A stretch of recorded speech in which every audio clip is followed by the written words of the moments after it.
वसुधा आप सभी का हार्दिक अभिनंदन करती हूँ आपके अपने YouTube चैनल गुरु सप्तऋषि ज्योतिष शिक्षण संस्थान की ओर से।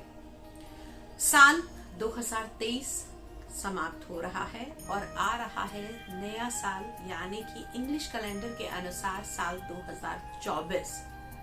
अब ये साल 2024 आपके लिए कैसा रहेगा? जी हाँ, इस सीरीज की आखिरी राशि यानी कि मीन लगन वाले जातकों के लिए, जिनकी हॉरोस्कोप 12 नंबर से शुरू होती है, उन लोगों के लिए ये साल कैसा रहने वाला है, सभी की चर्चा करेंगे। लेकिन उससे पहले अगर अब तक चैनल को सब्सक्राइब नहीं किया है तो हम्बल रिक्वेस्ट करती हूँ, प्लीज चैनल को सब्सक्राइब कर दीजिए और साथ ही साथ बेल आइकॉन को जरूर दबा दीजिए ताकि आने वाले सभी वीडियो आपको समय से मिल सके।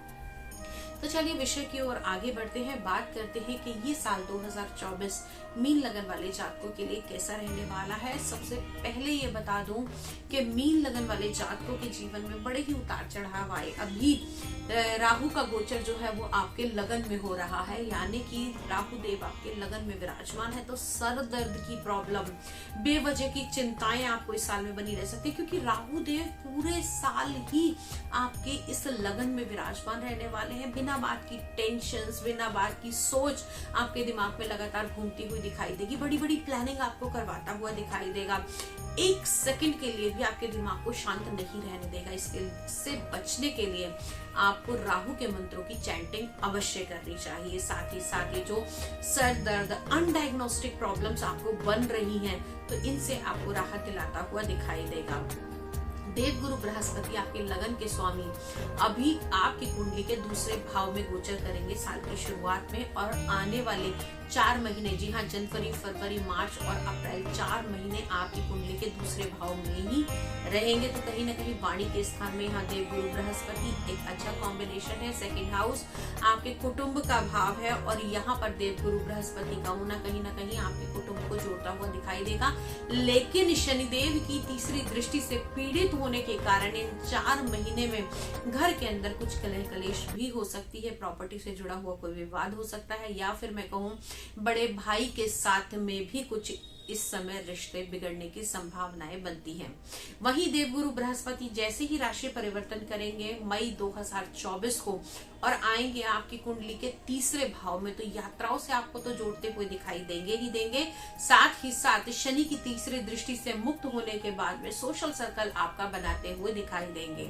इस समय में आप लोग जो भी मीडिया क्षेत्र से जुड़े हुए हैं या फिर मैं कहूँ किसी प्रकार की कंसल्टेशन देते हैं, उन लोगों के लिए ये समय बहुत ही अनुकूल रहने वाला है। शनि की, देवगुरु बृहस्पति की अगर हम बात करें तो यहाँ पर देवगुरु बृहस्पति जैसे ही राशि परिवर्तन करेंगे तो आपके 7th हाउस पर भी दृष्टि डालेंगे,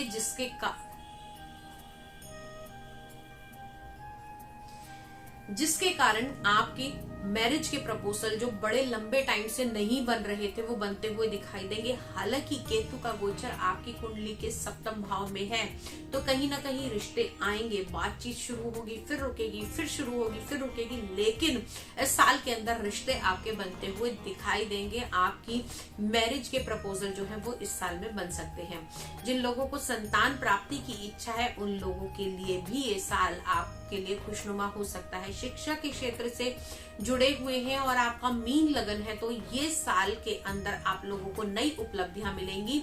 जॉब से जुड़े हुए लोगों के लिए नए ट्रांसफर और इस साल के अंदर कुछ नए अप्रेजल भी मिल सकते हैं। लेकिन ध्यान रहे, इस साल में बचना होगा आपको आपके कूटनीति वाले दोस्तों से। जी हाँ, ऐसे सहकर्मी जो आपके साथ काम करते हैं वो कहीं ना कहीं आपकी जड़ें काटने की कोशिश करेंगे। ज्ञात अज्ञात शत्रु इस समय आपके उत्पन्न हो सकते हैं, तो उसके ऊपर भी आपको थोड़ा सा ध्यान रखने की आवश्यकता है।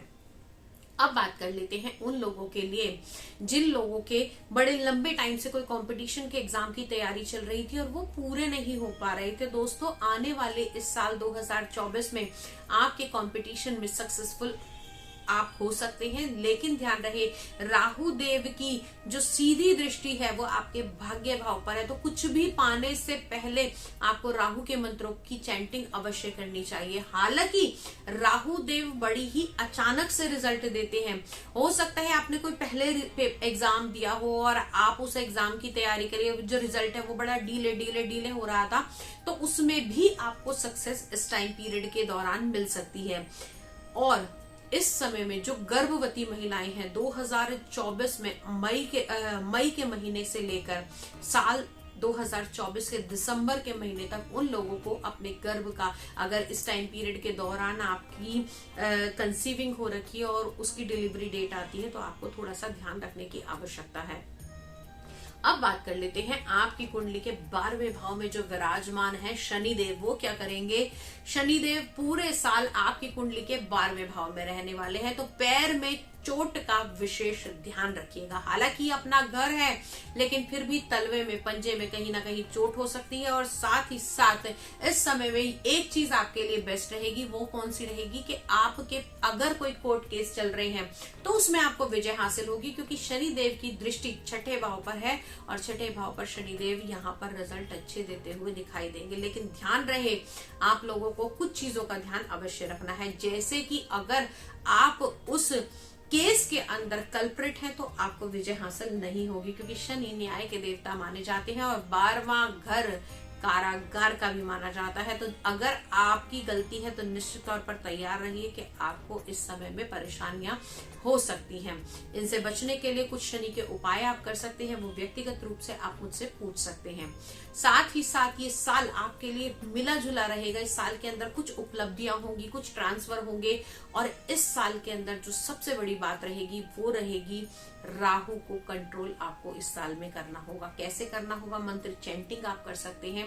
राहु के उपाय में आप सबसे बढ़िया उपाय जो कर सकते हैं वो कर सकते हैं डॉग्स की सेवा। इससे आपको शनिदेव में के प्रकोप से भी शांति मिलेगी और साथ ही साथ राहु और केतु से भी आपको शांति मिलती हुई दिखाई देगी। दोस्तों, ये तो था आपकी कुंडली का विश्लेषण ओवरऑल। यदि आप व्यक्तिगत रूप से अपनी कुंडली दिखाना चाहते हैं, घर या फैक्ट्री का वास्तु कराना चाहते हैं, तो आप हमसे जुड़ सकते हैं। इसी के साथ में आप हमारे चैनल पर, जी हाँ, आप हमारे इंस्टाग्राम चैनल पर जुड़कर डेली की रीडिंग भी देख सकते हैं। वहां पर मैं डेली की रीडिंग टैरो कार्ड के जरिए से करती हूँ। साथ ही साथ वहां लाइव शोज भी होते हैं। अपनी समस्या का समाधान आप फ्री पा सकते हैं, निःशुल्क पा सकते हैं। आज के वीडियो में इतना ही। अगले वीडियो में फिर से मुलाकात करती हूँ। तब तक के लिए जय मां भगवती।